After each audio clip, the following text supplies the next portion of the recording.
O vídeo de hoje possui um título chocante, extremamente para chamar a sua atenção para um movimento que vem ganhando espaço no terreno do evangelho. Por falta de uma apologia bíblica bem aplicada e constante, a erva daninha do racionalismo tem fermentado a mente de muitos crentes nominais, ou diria, descrentes funcionais, no sentido de obscurecer-lhes a mente em relação ao pecado e a postura do crente diante de Deus, da igreja e do mundo. Infelizmente, utilizando-se de falas isoladas das escrituras, que às vezes nem lidas são, essas pessoas estão em busca de autorização para pecar, o que é uma má conduta espiritual de ordem gravíssima. Elas atingem principalmente os desigrejados, mas têm entrado fortemente nas igrejas através de igrejados insubmissos, aqueles revoltados com o sistema, antinomianistas. E não pense que tem denominação que se salve, eles estão em todos os lugares, influenciando todas as classes de pessoas. Isso porque não disseminam o erro como antigamente, através de boca a boca. As redes sociais ultimamente têm se mostrado um grande centro de especialistas em todos os assuntos. Sem falar aqui de conceitos de aldeia global, o que maximiza ainda mais essa questão em relação ao pecado propriamente dito. Você sabe o que significa o termo racionalizar? Esse é um termo que vem da psicanálise, sendo classificado como um processo de caráter defensivo pelo qual o indivíduo apresenta uma explicação coerente ou moralmente aceitável para atos, ideias ou sentimentos cujos motivos verdadeiros não se percebe. Eu vou tentar explicar de uma maneira espiritual o que isso tem a ver com o pecado. É, na verdade, o jeitinho que a natureza humana achou para dar uma razão certa para se cometer coisas erradas, ou seja, ele sabe que errou, mas encontra um modo de ficar bem consigo mesmo, enganando-se com desculpas. Resumindo, se eu quero errar, eu pratico o erro, depois eu acho justificativas para explicar que o meu erro não foi um erro. Olha que demoníaco, coisa de crente, meus irmãos, coisa de crentes. Estou falando aqui de crentes, não de mundanos. Olha que mentalidade. Vamos aos trechos. O sexto trecho para justificar o pecado de um crente ímpio. Não estamos debaixo da lei, mas de graça.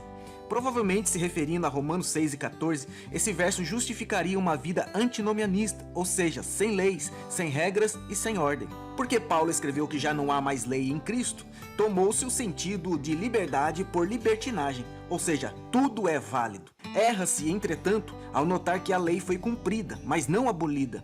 Um mínimo de conhecimento bíblico vai mostrar que a lei mosaica regrava os aspectos morais, civis e religiosos. Cristo cumpriu toda a lei. Mateus capítulo 5, verso 17 nos diz isso. Cumpriu, não abrogou, e fez a substituição da lei religiosa. No entanto, na graça ainda há lei. Estamos sob a lei de Cristo, conforme nos informa Paulo em Gálatas capítulo 6, verso 2, em 1 Coríntios capítulo 9, verso 21 e Romanos capítulo 8, verso 2.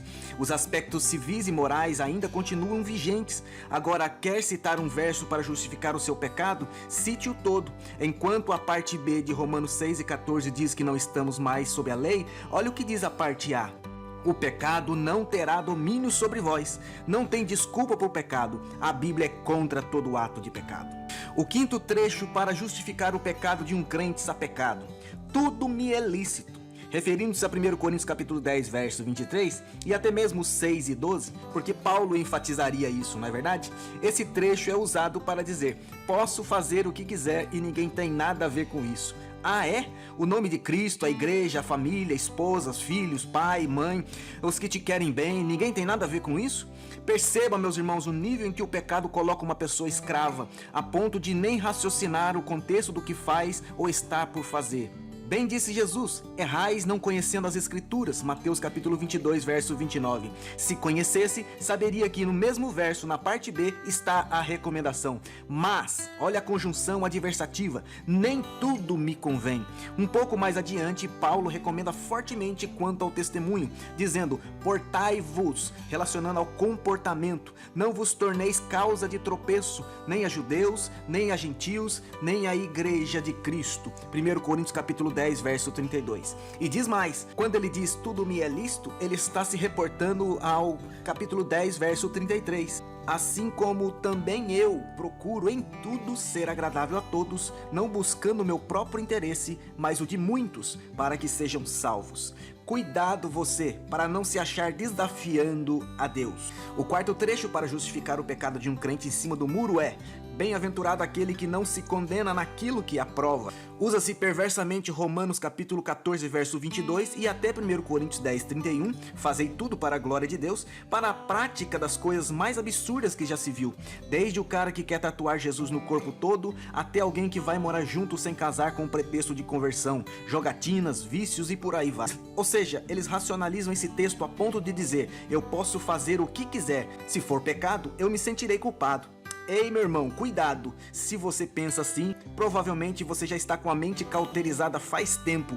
Não vai sentir culpa e nem se arrepender. Um abismo chama outro abismo. A Bíblia nos fala sobre a mente cega, tapada, em 2 Coríntios capítulo 4, sobre separação, 1 Tessalonicenses capítulo 5, verso 23. É bom que você leia também 1 Pedro capítulo 1, verso 3 ao verso 16 e também 1 Coríntios capítulo 10, verso 1 e verso 2. Mais uma vez, portanto, peca-se por não examinar o sentido do texto. Pouco depois, neste mesmo capítulo de Romanos 14, no verso 23, o apóstolo adverte: tudo o que não provém de fé é pecado. Mas o que dizer sobre o conceito de fé para alguém que quer pecar conscientemente? O terceiro trecho para justificar o pecado de um crente laudicense: aonde abundou o pecado, superabundou a graça. Sugerindo que Romanos capítulo 5, verso 20 seja um passe livre para o pecado, conquanto Jesus é maior que os nossos pecados, e na verdade o é, para muitos religiosos, esse trecho implica em não tem nada a ver. Posso pecar à vontade. Já tendo falado algo paralelo a isso nos tópicos anteriores, eu apenas chamo a atenção para dois fatores. Primeiro, a Bíblia é recheada de recomendações quanto ao pecado e à ira de Deus sobre os pecadores. Sem citar nenhum versículo a mais aqui, basta dizer que no Evangelho de Mateus, Jesus fala mais sobre o inferno do que sobre o céu e em aspecto condenatório e não de morte. Em segundo lugar, esse é um raciocínio inacabado de Paulo. Ele vai concluí-lo em Romanos capítulo 6 e logo no verso primeiro, ele acaba com essa falsa ideia, que aliás até provém de uma certa teologia, de que o pecado traz mais glórias para Deus. Sai dessa, meu irmão, arrependa enquanto é tempo, não basta ser crente, tem que parecer crente. E Paulo nos recomenda que uma vez que nós somos libertos do pecado, jamais poderemos servir ao pecado novamente, até sobre o falso pretexto de uma maior glória de Deus. O segundo trecho para justificar o pecado de um crente carnal é: não julgueis. Essa é talvez a mais popular entre as racionalizações que nos deparamos diariamente. A pessoa está querendo dizer: me deixe pecar em paz. Quanto distante deste pensamento está o que Jesus disse em Mateus capítulo 7, verso 1. Se conhecesse minimamente os ensinamentos de Jesus no Sermão do Monte, veria que ele ensina em João 7,24 a seguinte expressão: não julgueis, mas julgai segundo a reta justiça. Como dito anteriormente, pessoas do contexto social e familiar de determinadas pessoas obstinadas em pecar podem perfeitamente alertá-las sobre o perigo para o qual está se encaminhando. Aliás, é dever de um cristão alertar o outro. O apóstolo Tiago sentencia aqui: aquele, pois, que sabe fazer o bem e não faz, comete pecado. Tiago capítulo 4, verso 17. Agora, não querer ser julgado já sugere tanto a culpabilidade de quem peca, quanto a sua dependência do pecado. Ele diz: não julgueis, mas não sai dos vícios, não sai da prostituição, não sai da jogatina, nem da idolatria, nem do mundanismo, nem da pornografia, nem da promiscuidade, nem da canalice, nem da fofocaiada. Cuidado, meu irmão, um dia você poderá precisar de alguém que o julgue para te trazer até a realidade, mas aí poderá ser tarde demais. O primeiro trecho para justificar o pecado de um crente nominal é: nenhuma condenação há para os que estão em Cristo Jesus. E mais, nada nos poderá separar do amor de Deus que está em Cristo Jesus.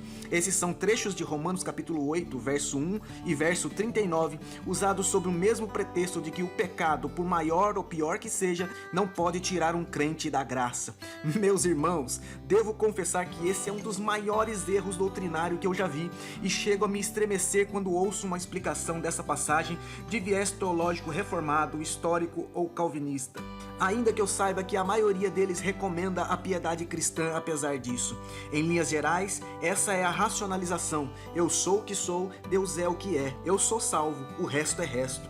É uma verdadeira rotina que não é pecado. Isso contempla todos os pontos que já passamos por aqui e com um agravante ainda por cima.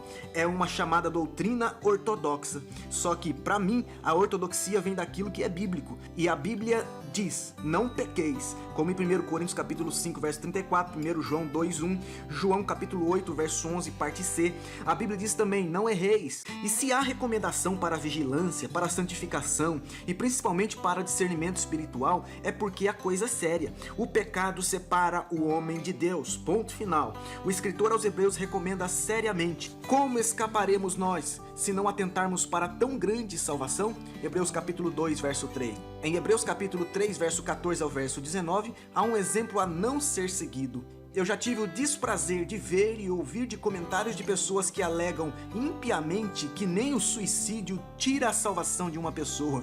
Irmãos, como se sente um depressivo tendencioso a suicídio ao ouvir uma afirmação de uma pessoa que se julga porta-voz de Deus? Ela vai querer se arrepender ou vai dar crédito de uma possibilidade de ir aos céus no ato que está pretendendo fazer? E o sangue daqueles que acreditam nesse ensinamento satânico recai sobre quem? Eu nem vou falar sobre João 15 aqui, pois esse é um assunto para um vídeo separado, mas que Deus tenha misericórdia da nossa geração.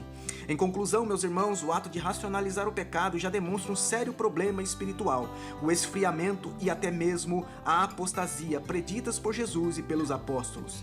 Tanto um quanto o outro, por vezes, não são radicais, antes operam progressivamente, minando a resistência espiritual do crente, até que não haja mais nele o senso de arrependimento. Isso leva à morte espiritual definitiva.